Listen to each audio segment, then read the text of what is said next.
sure it's up.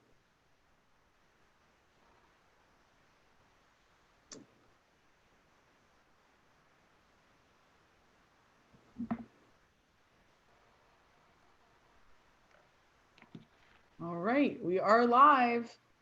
Phenomenal. Hello, hello. Good morning, everyone. Good morning, Next Opportunity Social audience, Yes, or anyone watching the replay at whatever time you're watching it. We're excited to chat with you today. It's just JuJuan and myself today, and we're gonna have a fun conversation around how money doesn't solve all your problems. Well, why money may not be the answer to all of your problems, especially in business. yes, yes, indeed. Especially when you consider a lot of the unanticipated consequences of what's going on in terms of the pandemic itself, right? And how society's changed, how businesses changed, how we've had to adapt, and adopt new strategies in terms of the environment, and what's going to be required to be successful now in the 21st century as an entrepreneur and all that means.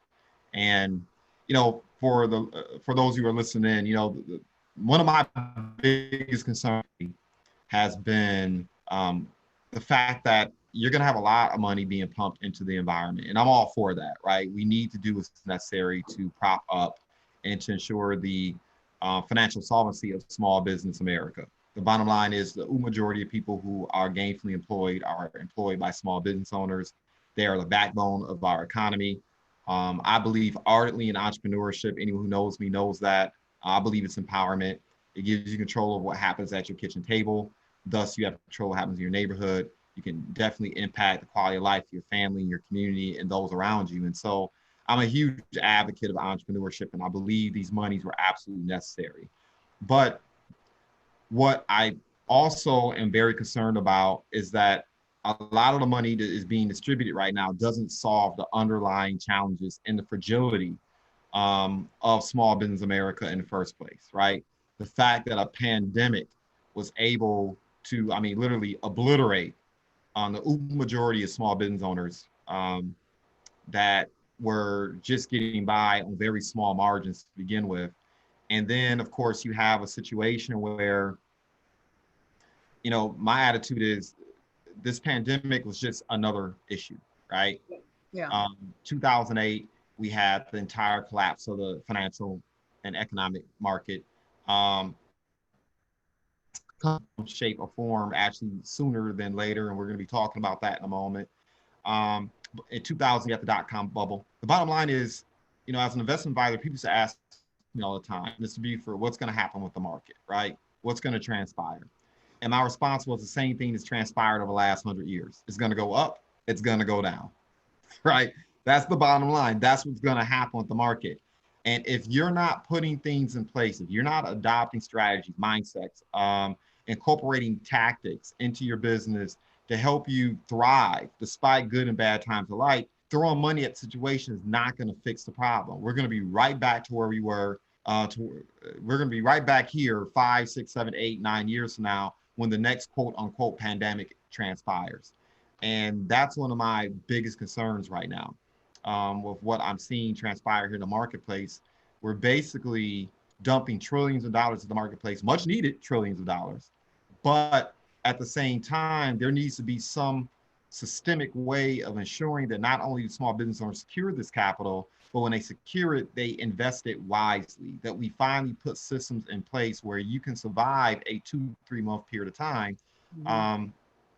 If the market goes sideways again, or your industry dramatically shifts, where you're not out on your knuckles, right?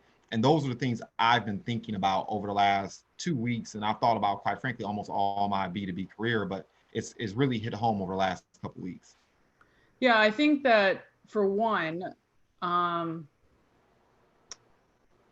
it was a little naive for us to think that this pandemic wouldn't last as long as it even has. So I think that when the opportunity for money was coming in and for PPP loans or economic disaster loans or whatever, that yes, that was great and you should grab it. But I think that there were too many people, and And I probably had these moments too, where I was like, this will just be a few weeks. I just need this to get me through this little hump, whatever, not realizing or thinking about the long-term ramifications, even of something that would only last, even if it did only last a few weeks, that would have had huge, it's going to have bigger ramifications 6 months from now. Like I keep hearing about in a lot of different industries about how we're going to start seeing the real effects financially at the end of this year, right? Yeah. Even if everything started working sort of back to normal of what we were right now, which it's not, and you know things are still going up and down or backwards and forwards, but that we haven't even begun to see, you know, the financial implications of what's happening. So I guess my question would be too is, you know, what are some of the things you have to start thinking about, or changing your mindset around, or changing your understanding around when you're preparing yourself and your business to be able to survive a financial hit? Yeah. So the three things that are top of mind, right? There's a grocery list, right? But there's the three things that are top of mind for me. And number one, the conversation we had previous couple episodes ago with Miss Sharon Madison. I'm thinking about that episode a lot. I have not stopped thinking about it. She said something that was very fascinating, right? We all know it, but to actually put our fingers on it and touch it and feel it, and it's the fact that when you look at a lot of entrepreneurs, particularly, and I'm just gonna be frank, right? I don't know any other way to be, within the African American community, oftentimes entrepreneurship is not necessarily a choice, it's a necessity. Right. Right. And so when you have underemployment, when you have unemployment, when you have latent talent not being put to work, oftentimes people choose entrepreneurship because that's the only alternative, right? There's the only way they're going to find financial freedom and independence and a modicum of agency over their lives. And so as a result, they treat their businesses almost like a job, right? They don't implement a type of mindset that you need to have not only to survive but thrive. So a lot of business owners build their businesses to the extent to which it can just simply pay their bills. They build it to the extent to which it can simply allow them to buy groceries and take a vacation every now and again and drive a car they probably shouldn't be driving, right? And become house poor. They never look at their business from the standpoint of, I need to build an organism one day that is so abundantly profitable that not only can it cover, but it can actually cover the expenses of my employees, right? Because you have employees as an entrepreneur, you are responsible for them, right? When I think about my business partners, when I think about this who are under my employ that I work with, that generate revenues and I know their livelihoods attached to my success, that's how I look at it, right? That I'm not building a business just for my own sake and welfare, that my businesses have to be successful because there are people whose financial welfare is also predicated upon my ability to be successful and to build and to scale and to grow, right? I think about how not only do I want my business to be structured in such a way where not only can it handle my immediate needs, I think about what if I meet my maker? What if I don't come home one day, right? Car accidents happen, pandemics happen, right? The bottom line is tomorrow, the next hour isn't promised, right? So have I structured my business in such a way where if the worst happens, whether it be disability, sickness, or one, I meet my maker unexpectedly. That's usually how it happens, right? We don't, is my business structured and set up in such a way where it can survive those jolts, right? Where it can survive those challenges. And a lot of small business owners and entrepreneurs just aren't thinking big enough, right? They're not thinking big enough. And that's one of the biggest challenges. You know, I'm gonna go even further, right? You got a lot of people, you know, the money comes in through the door, the money is in the cash register, and they take some of that money out the cash register and put it in their pocket. And you know who I'm talking about if you listen to this, right? And in so many different ways, right? I know you're doing it because you don't want to show income, but that's precisely why a lot of business owners weren't able to, quite frankly, get the emergency monies and get access to PPP monies because they weren't able to show income. I know you're doing it because you're trying to limit your tax liability. I get it. I understand that. But that also prevents you from going out and acquiring a traditional loan, acquiring monies for a micro lender, being able to sit down in front of a private investor and make a pitch, right?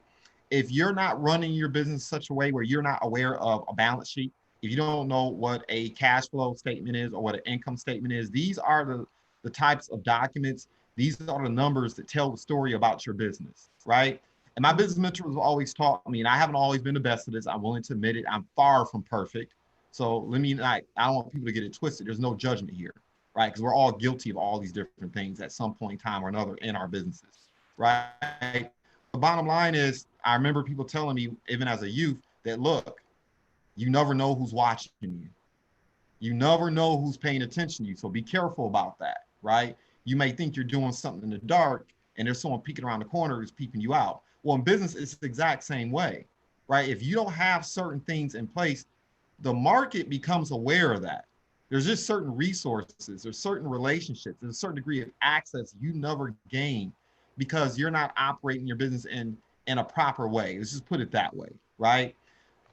So I think about that a lot, right? Not having certain tax and accounting principles or strategies or tactics being implemented in your business, not having things like operating agreements, not having non-circumvents and partnership agreements and marketing agreements and MOUs and things like that in place. These things send a message about your business and can actually determine whether or not someone decides to invest in you or even do business with you, right? The other thing that I think about quite frequently, aside from just mindset, and mindset, of course, colors all of this, right? But I think about the fact that I don't think people understand that this movement online, whether it be Zoom, Google Meet, even the way documents are signed and sent to each other, these behaviors aren't going away, right? Yeah. These behaviors aren't going away. There's no way in the world. You know, back in the day, Rachele, you and I would talk. I'd call you up. I'd listen to you 5-10 minutes to get an idea whether or not I think you're serious. And then I would make the 30-minute commute, go to a coffee shop, spend $20 million on a cup of coffee from Starbucks, right? Or, you know, meet you at some restaurant or cafe, and we'd sit and kick it and talk for 30, 40 minutes. I'd have to have the concern on the commute there as whether or not you didn't show up. Mm-hmm. So that too, right, comes into play. We'd sit down, the business may or may not even get conducted because really the first appointment is a qualifying appointment. We're just trying to fill each other out, see if we like each other and want to do business with each other, right? And that's kind of how it went. Well, look, people aren't going to do that anymore. I'm not going to. Not when I can find you on LinkedIn, find you on Facebook, Instagram, message you, schedule a Zoom call, have a quick 15-minute Zoom call, maybe a 30-minute if we like each other and want to continue the discussion, right? And then you think I'm going to stop doing that to go back to the old way, right? Where I'm guaranteed to spend 20, 30 bucks just on the commute alone. Right. And then a loss of an hour to 2 hours of time, depending on the nature of the commute. And people need to understand that, right? If you don't have a robust social media presence, mm-hmm. I used to be cute about this. I used to be, you know, I try to ease a business owner into it. I was gonna be honest, you're dead. Stick a fork in it. Your goose is cooked. You have to have, you can't afford not to have a social media presence. You can't not afford that. Not online presence. This is how we're going to do business moving forward. And it's so important. Yeah. Yeah. I think that also too, it's just another aspect of, and because we think about, you know, it's conversations around social media, conversations around digital, conversations around like, well, a lot of times I get that, the rebuttal of like, it just doesn't feel as personal. It doesn't feel like, you know, in that same way we would in person, whatever. And most of that is because you're looking at it wrong, right? There's absolutely no reason why this online experience cannot be personal or feel just as personal as an in-person experience. You know, more and more and more, and the closer we get to 2021, back in 2018, I think it was early 2018, there were a few Facebook executives that said by 2021 that they anticipated Facebook, Instagram, all of what they owned would be exclusively just video. There'd be no more text in that way, right? And while we're not quite there yet, that is more and more fathomable to see, right? So it's trying to figure out, okay, well, the reason why people connect with video more and why it gets pushed more is because it's personal, right? We can see each other, right? It's the reason why you don't have there. You can send voice memo, sort of talking text over, or messages now, where it's not just like typed out, right? So people can hear the inflection in your voice, right? Yes. It's just like with anything else that you did in your physical way of doing business, where you started, you had to do something that felt a little uncomfortable to get to where you are now. Well, this is just another thing. So if social media or digitizing what you're doing feels uncomfortable and weird, right, then you need to look at it in the same way that you looked at something else that was uncomfortable in leveling up, and then you got comfortable with it, right? Yeah. I don't know. I'm just going to be a little bit more stark than I typically am. I'm going to be a lot less coquettish and cute about this, right? The dinosaurs went extinct for a reason. Okay. Yeah. They weren't able to adapt. And look, at the end of the day, as entrepreneurs, we're problem solvers. That's what we ultimately get compensated for, our ability to solve problems. Mm-hmm. And if you're not able to adapt in such a way where you remain viable and you're solving people's problems, it's going to be an issue. There's a song by Outkast, I think it's Hollywood Divorce. And there's another song, actually, Rosa Parks, where Andre 3000 talks about this, right, in one of his verses, where he basically says, look, you can easily become a have and become a have-not sitting on the corner, right, in a hot second. And past performance does not equate to future results, right? You'll be a has-been if you continue living in the past, right? And a lot of business owners have to understand that the speed of change, things are moving a lot faster than they typically would. You don't have 2 and 3 and 4 and 5 years to adapt anymore. No. Sometimes you only have weeks now. Oh. Especially with this pandemic, you've got weeks to figure it out. Yes. And you're gonna have to be willing to pay for the talent. Sometimes you gotta pay for the consultation. You have to be willing to invest in your business. That's the bottom line, right? For a long time, business owners really didn't have to invest. Relationship with the people you had your relationship with, you had your core audience or repeat customers and clients, and you could just kind of hum along and survive. And that's the issue, right? Surviving isn't going to be good enough in times like this. You have to put yourself in position to thrive, right? You have to be constantly learning, constantly consuming information. The same old just isn't going to get it. One of my biggest concerns is, you have businesses being eviscerated right now. I mean, the financial bottom line is being taken right from underneath them. And these monies that were introduced, that these business owners took advantage of, number one, I need people to understand, these monies did not cover 100% of their expenses, okay? There are a lot of businesses who receive those federal dollars and are still underwater. And to kind of segue a little bit into what you began with is, there's some more stuff coming around the corner, right? All these different forbearance and arrangements in terms of mortgage payments and rent payments. Those monies aren't, it's not like they're not owed. Right? Those monies still have to be paid. You have business owners who have not been compensated, who own property, right? And they are in hot water right now. And I would not anticipate that you look up 3-4 months from now, the same thing happened in 2008. You're gonna have a lot of people leaving their keys on the porch, right? Leaving their keys at the doorstep, because they're gonna buckle under the fact that money isn't flowing the way it typically would. Because most businesses aren't operating on 50 and 60% margins. I'm sorry, don't watch Instagram and Facebook and believe it, okay? They're not. Most business owners are operating on very thin margins. So a 2-3 month period of time without revenue and income crushes you. And that's not just the business owners that you see. Those are the people who are making arrangements in the background, who own those properties where those businesses are actually housed at, right? You have jobs that aren't coming back. 30 million unemployment. And unemployment claims, that's not counting individuals who have not been able to file unemployment because the system's backed up. And let's not pretend, people kill me with this. It's not like pretend the economy was like hunky-dory and fantastic before and people weren't underemployed and unemployed. You had millions of people who just check out the system, who were just doing side hustles and doing what they needed to do to survive, who don't show up. And these individuals aren't going to be able to pay that back rent. These individuals aren't going to be able to maintain the mortgage they were basically struggling to maintain in the first place. You are going to have a housing crash and bubble like you wouldn't believe in about 3 to 6 months when stuff really hits the fan, right? And of course, that's going to impact us once again as entrepreneurs, right? Because people don't have disposable income. And I'm really concerned about Detroit because I firmly believe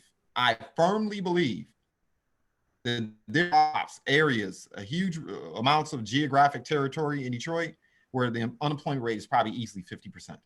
Yeah. And that as entrepreneurs, we need to be thinking about, right? Number one, how do we manage a business and be profitable in an environment that is going to be that tight? Because it's coming, right? Don't think that the wave of monies that you receive that are going to get you through for the next 3 to 6 months. No, you need to get ready for the next 3 to 6 months after that because it's coming, right? Mm-hmm. And also as entrepreneurs, what are some of the things that we can do to actually be problem solvers when these situations transpire, right? Because money doesn't disappear, it just changes hands. So what can we do to be on the right side of the fence to solve the problems that are going to emerge as a result of what's coming around the corner? So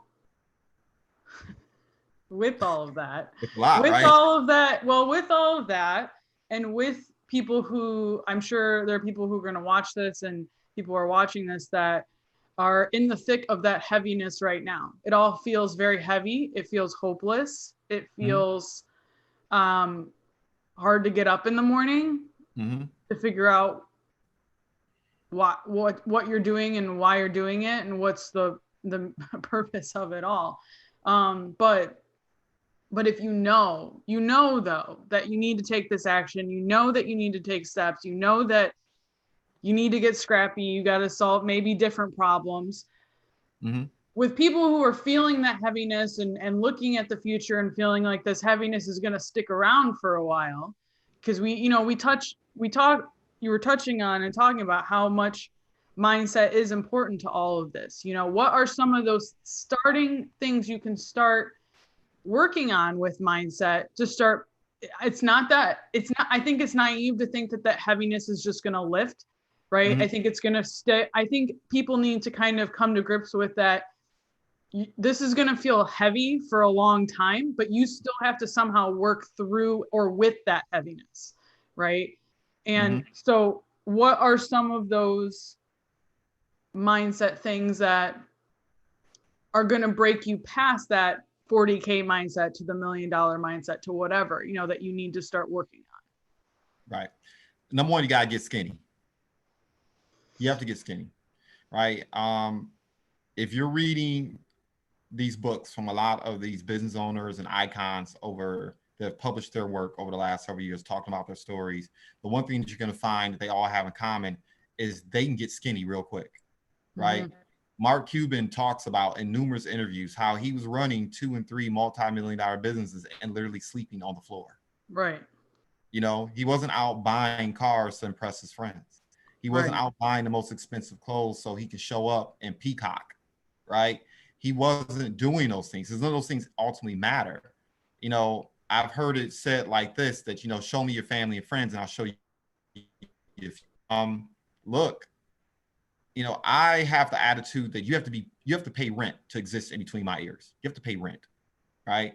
And what is that rent? You have to support me in my business. You don't have to patronize me, but you need to support me.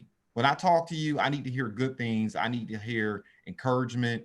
I need to hear that maybe you did refer someone to me. I need to hear you sharing resources or insights to help me level up my business. You got to pay the rent, right? And yeah, you may have to patronize me to pay the rent, particularly if I'm sitting down in front of you, you tell me everything I'm doing makes sense and it's right, and I lean in. When I lean in, you need to be prepared to pay the rent, right?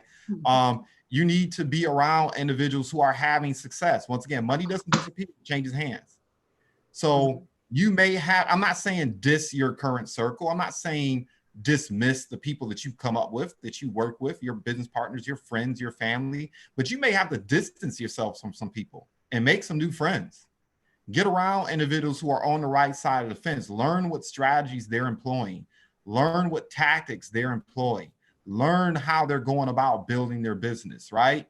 A lot of things, and when you think about entrepreneurship, is not always the novel ideals, not always the new things that help you achieve success. Sometimes just tried and true, right? Find out what those things are.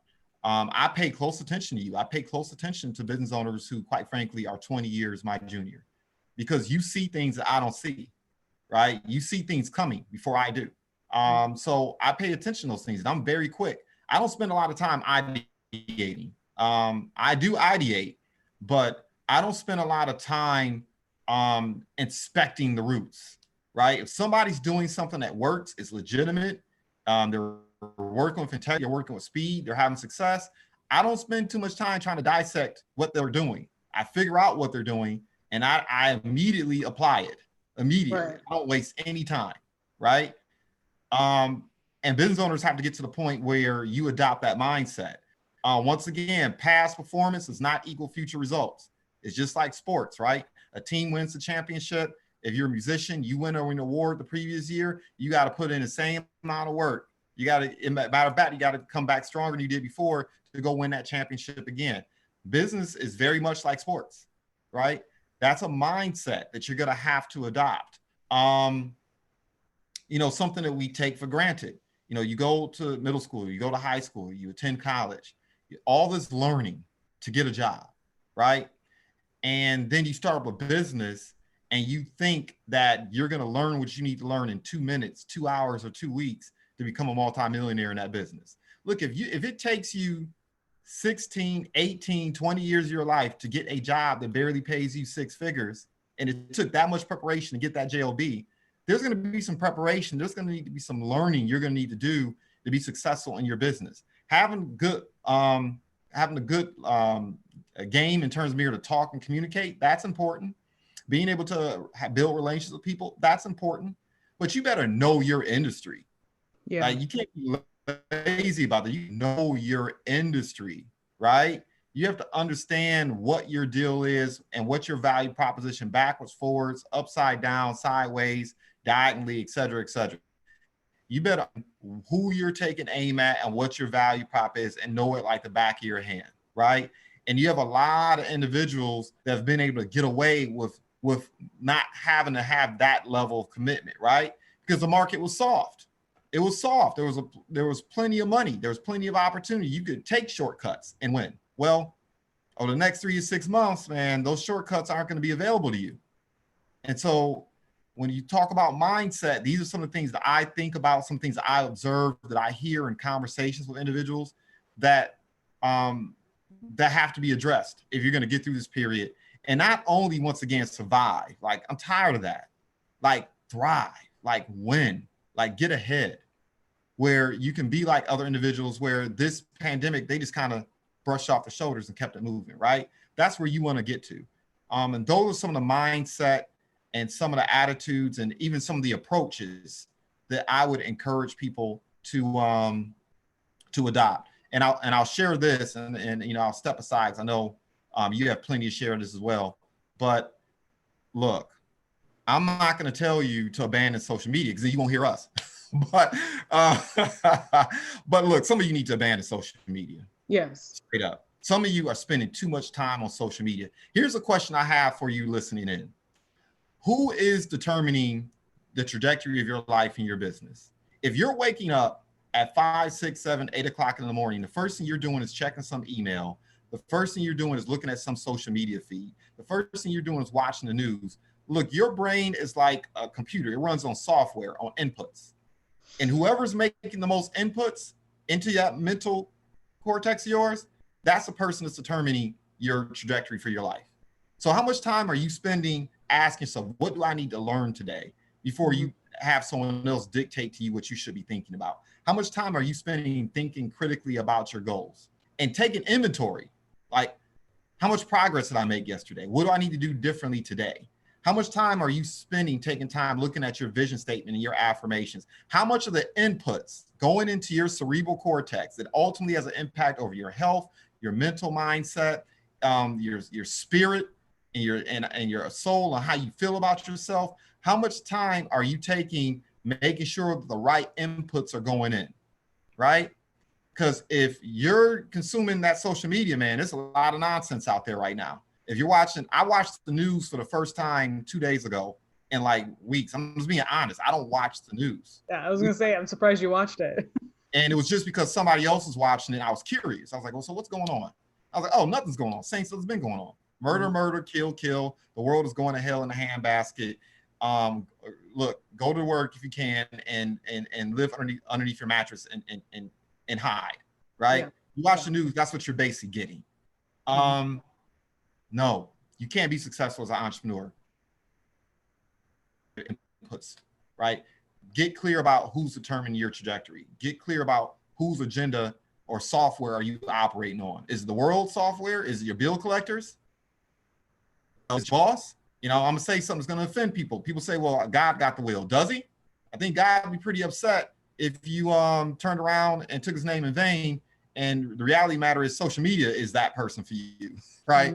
If your boss is that person for you, the bill collector or that cardinal sitting on your driveway, right? Be careful about that when you start saying God has a will. Does he? Or are you waking up every single morning to try to pay for things that you don't necessarily need because you're trying to impress and look good for your family, friends, and neighbors who, quite frankly, aren't going to show up at your funeral on a bad rainy day, right? So I'm sorry, I went in there, no. But I mean, really, that's the type of attitude and mindset you're gonna have to get through this period. You can't be about the cosmetic anymore. You got to be about the things that matter, the things that count, the things that are gonna make the biggest difference. You got to be making financial independence deposits, right, into your mind and into your business and spirit. Yeah. It's also been too easy, I would say as well, within the, like, I think within my own industry and with marketing, especially digital marketing, there's a lot of shiny new object syndrome, right? And people thinking that, oh, if I just figure this out, I'll have it all figured out. And to be perfectly honest, the reason why they think that is because there's been really shitty marketing around that, of like people saying like, yeah, listen, I've got the one secret you're missing. I've got the one thing that I know how to do, the one thing on LinkedIn that you haven't figured out how to do, and that's going to make you $1 million. And if you buy this $700 course, you're in, you got it. You're going to make $1 million in a month. And there has been, I will say, the only benefit, or one of the benefits of this time is that is very aggressively disappearing because that doesn't work. Don't buy that. Like, that doesn't, like, these are not things that work. So the problem is like, not just with social media, not in digital in general. If, like you were saying, even if it's not the first thing you're doing, if you're spending too much time staring at your phone, staring at a screen that are not focused on what it is you need to be doing, think of how much you're consuming of outside information or outside influence in that amount of time. It's like we consume millions of it every day, not even realizing it, because it's just something we do now. But all of those little things are making, check marks and dents and hiccups and making you second guess and question things all the time. I always encourage, I get a lot of people who come to me who are like, oh, I just really need to get better at Instagram so I can get more clients that way. Do you? Right? Is that what you actually need to do? Or do you need to put your blinders on and not worry about that and like go focus on what has already worked, right? That's another thing I see too, is that while yes, it's true that what got you here is not going to get you to the next part, you still need to look at what got you there and how do you expand on that? Because that is something you know how to do. That's something you already understand and know. So how do you evolve that one thing or two things or three things that got you to where you are? How do you evolve those things to get you to the next step. Not saying, okay, something else is clearly missing, right? And now I need to learn this new thing, right? That I don't understand anything about. Yeah. Scale and duplicate, right? Mm. How do you duplicate yourself? If you have a particular skill set or a particular talent, or you have a particular strategy that's worked, like you said before, maybe as opposed to chasing the next new shiny thing, the question you should really ask yourself is, well, how do I scale that? You know, how do I take that and inculcate that, or create a process where other people can come into my business and duplicate that, right? Which will free up more of your time to market, which will free up more of your time to bring in new business, right? Which will free up more of your time to get out of the minutia, right? The phone calls, the text messages, the emails, the deliveries, the packaging, the all these things that have to happen, but don't necessarily grow your business, right? There are things that you do that are required to bring in a dollar, but it doesn't necessarily grow and scale your business, right? And if you can figure out what are the things that you can do to duplicate the things that actually bring in the revenue, you can spend more time growing your business, right? And you're absolutely right about that. I mean, that's something that people need to take into account also. And I love what you said about, once again, the whole shiny new object and these gurus that were all day, every day on Instagram and Facebook talking about, if you just take my course, money will fall from the sky like manna. Okay, right. Yeah, they're a lot quieter than they were before. You're absolutely right, and I love it. I'd like you to touch on those two words that keep coming up, and I think it's important, especially with this discussion, the difference between growth and scale. That they're not the same thing, right? But they get used interchangeably, or people don't really understand that those are two different phases or things that you're doing in your business. Growth and scale are not necessarily synonymous terms. Right. Another term that gets thrown around a lot that I think people are confused about is business development, right? I'm on LinkedIn and now everyone's a business development professional. Everyone's a business development officer, right? So this is what I mean by that. So there are things that you have to do in your business on a daily basis to have success, regardless of what you're marketing. I don't care if it's cupcakes, widgets, digital marketing, selling cars. There are just certain things that you have to do, right? You have to get up and you have to do something called invite people to learn about your business. So what does that look like? That can be phone calls. That can be emails. That can be reaching out to people via social media. That can be spending money on ads. But the bottom line is, what are the things that you're doing in your business to introduce new people to your enterprise, right? It has to happen all day and every day. If you're not getting more people into the funnel, you're never going to get to a client, right? So those are one of the activities that you have to be involved in. That grows business, right? It grows your business to do those things. There are some other things you have to do. I call it a presentation, right? So you invited someone to learn about your business endeavor. But what tools or what tactics or what strategies are you putting in place to ensure that that person learns everything they need to learn about your business to make an educated decision, right?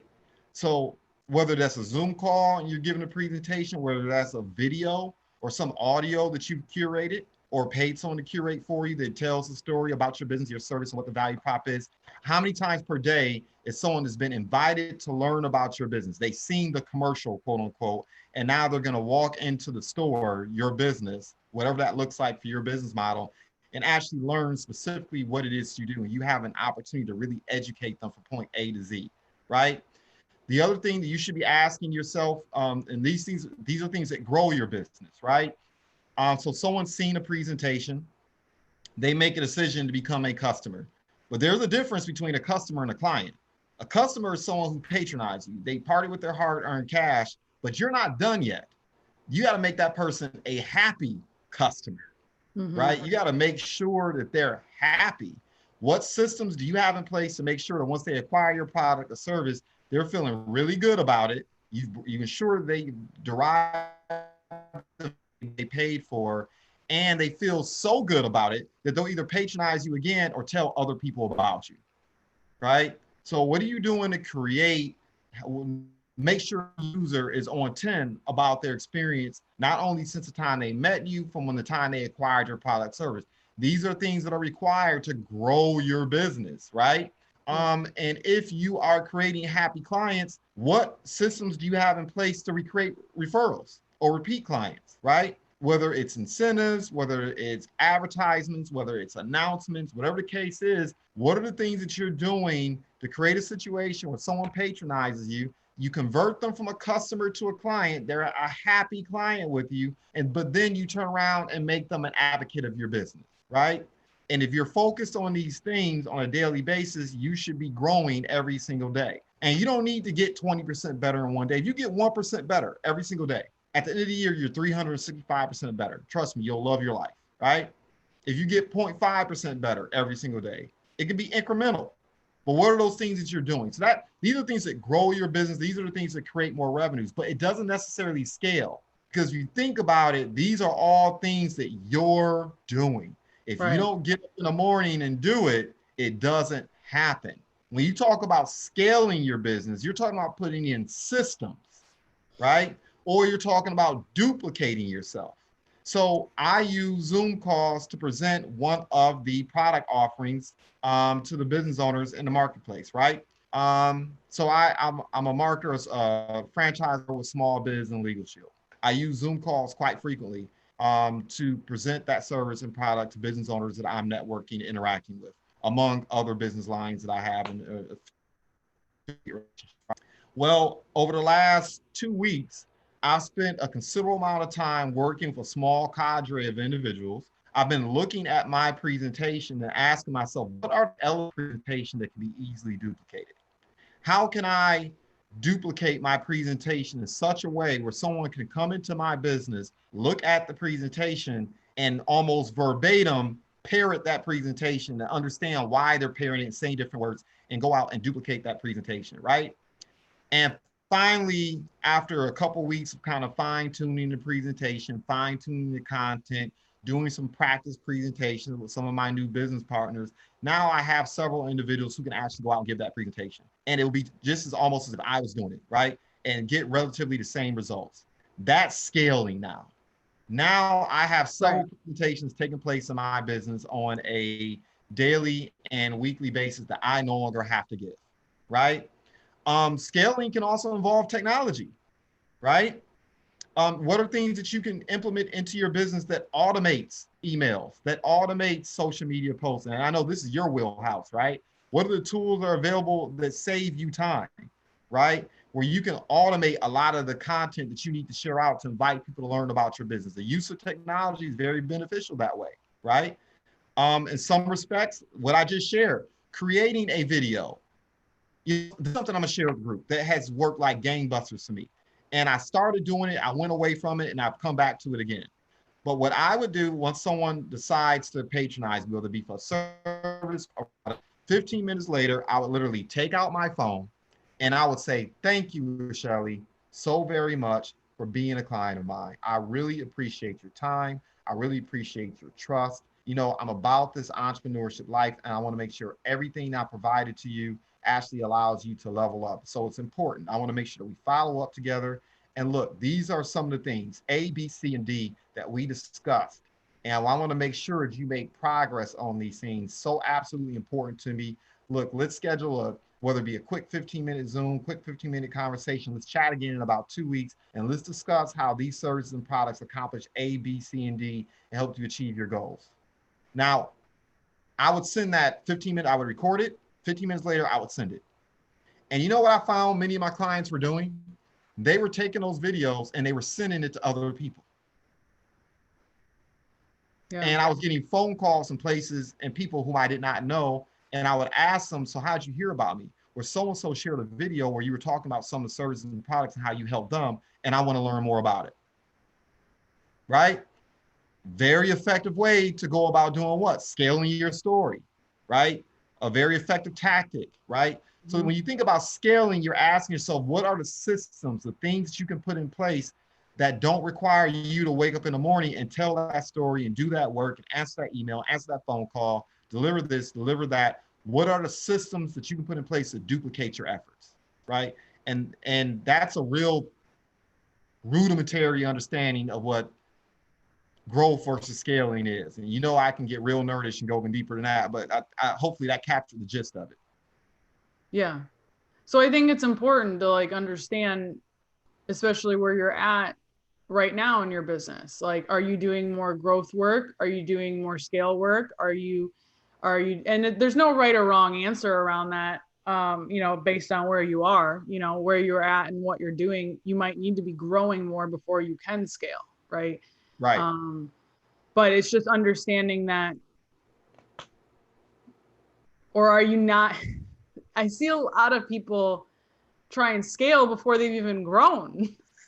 That I think is a big problem, and I think is something that, especially in my field or wheelhouse of when I'm helping people are trying to scale and systemize before they ever figured out a process to what they're doing that even works, right? Mm-hmm. So trying to scale too quickly when you don't have something that has a proper growth structure, Yep. that's not going to work either, right? So it'll bury you, right. because scaling it's expensive in terms of time and money. Like, let's get it twisted. You can't have ass scaling. Okay, there's another way about it. You have to invest in your business if you're going to scale. Mm-hmm. I'm thinking about what was all the rage 6 months, 2 years ago. Everybody and their mama was trying to franchise their businesses, right? They were trying to license their business. And I'm looking at some of these business owners and I'm like, what are you licensing? What are you franchising? You're not, you don't have any systems in your business. So someone is going to pay $50,000, $100,000, $250,000 to scale your business. What are they scaling? Right? The bottom line is, if someone can pluck you out of your business and it fails 15 minutes later, or 2 minutes later, or 2 hours later, or 2 days later, or 2 weeks later, you haven't scaled, right? Right. You haven't put enough systems in place. You have to get there, and you have to work really hard to get there. Let's go back to this mindset thing, right? In entrepreneurship, sometimes you get paid. In entrepreneurship, in the beginning, you have to do a lot of things that you don't get paid for initially. So later on, you can get paid for things you no longer have to do, right? And that's part of that ramping up process. You have to learn things that you're not being paid for. You got to put in extra hours you're not being paid for. I mean, I guess that's the other thing too that I want to remind people about, because this Facebook, Instagram stuff phenomena, these YouTube videos about, once again, you just sign on dotted line, get a business, and money's going to rain from the sky. People are not being honest. You have to work. Mm-hmm. The common denominator of success, and hard work alone does not guarantee your success, but you're not going to get there without it. You have to be willing to work. What I want to remind entrepreneurs of is simply this. If you're working a job, you're sitting in someone's office. Someone is paying for the utilities that you're not paying for. Somebody paid for that chair that you're sitting in. The fact that you can answer the phone, that's been paid for by somebody. The air conditioning that you enjoy, that's being paid for. The coffee maker, the sink, the water, okay? Any of the technology, the computers, any of that stuff that you have at your fingertips and you're working a job, somebody's paying for that. Know that somebody worked very, very, very, very hard to scale their business to the point where they could then invite you in, and you're the duplication in their business, right? You are now the duplication. You're part of their system. But they have to work very, very, very hard to build that infrastructure in place so they could even get to a point so they could hire you, could sit there and utilize those systems, right? Know that that is the case. What I'm saying to you is this. If you have a $30,000 a year, it's a false expectation that you're going to earn $100,000 a year in business, right? It's the whole axiom that if you give someone who's living out on the street, someone who's homeless, $1 million, they're going to find their level. They have a mindset of 15, 20, or $30,000 a year person. You give them a couple $1 million, guess what they're going to end up? They're going to end up right back there again. And this is one of my biggest concerns right now. I know there are organizations and people who mean well, who are allotting these monies to these small business owners, but you cannot give money to these small business owners and not provide tax and accounting training, not provide HR training, not make sure make sure that the foundation of their business isn't solid. Because if it's not, they're going to be parted with their money, either by somebody who's unscrupulous, who will exploit them, or just by decisions, small cuts that eat away at the budget day in and day out. And before you look at it again, the money is spent and gone. And then you're in worse shape than you were before, because you acquired these monies and you developed these bad habits and you thought it was all good. And then the next situation transpires and it completely blows you out the water this time, right? These are the things that I think about today, right? This is the work that must be done within the entrepreneurial ecosystem, specifically here in Detroit Metro. We have to get business owners to understand, entrepreneurs to understand that these are not things that you put off. These are things that this is part of building your business. Yeah. This is part of building the cement. This is part of making sure that you have roots that are strong enough. So the next wave and the next storm or the next tsunami, right? I'm speaking metaphorically, transpires, you can weather that storm and come out stronger than when you went in. Mm-hmm. Absolutely. I wish I had more to add to that, but no, it sums it up. Yeah. This is just so important. It really is. It breaks my heart to see this, right? But at the same time, you have to put yourself, if you're working B2B, right? You have to put yourself in a mindset that you are not going to be able to save everybody, but you have to quickly discern who wants to be saved and who's willing to put in the work to be saved, and focus 100% of your attention on there, right? I love what Mr. Stovall said, right? He says, it's okay if you don't succeed at entrepreneurship. It's okay. Right. Like, you're not going to succeed in entrepreneurship if you're doing it to please other people anyway. If you're trying, it's not going to work.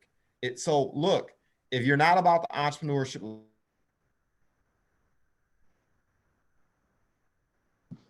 learn the things you need to learn to be successful, it really is okay, right? It is. But if you decide to choose this life and you want the accoutrements of success, you want the freedom, you want the flexibility, you want the agency, you want to live a better lifestyle, or like I say, you want to live the way people dream, there's a price to be paid, right? Mm-hmm. And putting these things in place is part of the price. Because I don't know about you. I know I'm being real. I didn't become an entrepreneur to struggle. Right. If I wanted that, I could have went and got a JLB. I can do that tomorrow. Just get a job and live check to check, hand to mouth, and my tomorrow will never be better than my today, right? If you're going to be about this life, have a growth mindset and have an attitude that you deserve, your family deserves, and the people who count on you deserve for you to succeed, right? And have the attitude that you're doing this to have more, not to just get by and skate by. It just doesn't work that way. Yeah. Excellent. Excellent. This is one of those that hopefully people can come back to and watch again. You know, as weeks go on, months go on, you get to those points in your business in your life where, again, it's just feeling too heavy. You don't know how to get out of this. You come back to this and you listen to this and realize that, yes, it takes hard work, but it's a storm that you can weather if you set the right things up. So yes. Read positive things, control your inputs, get around people who won't allow you to saunter into mediocrity, who will challenge you and support you and say the things that you need to hear to be challenged, but also pour into you in such a way that you have the energy to do the things you need to do, right? Stop inspecting and trying to compete with everybody you meet. Find out what they're doing, befriend these individuals, create partnerships, and these things will take you really, really far and help you thrive during these periods. Yeah. And yeah. Absolutely. Excellent. Well, Next Op fam, we will be back next week. We will probably have a guest, so stay tuned for that.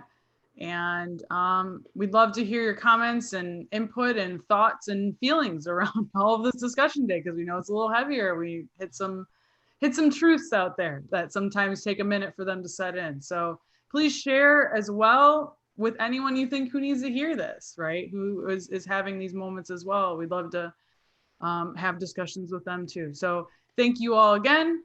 We will see you soon.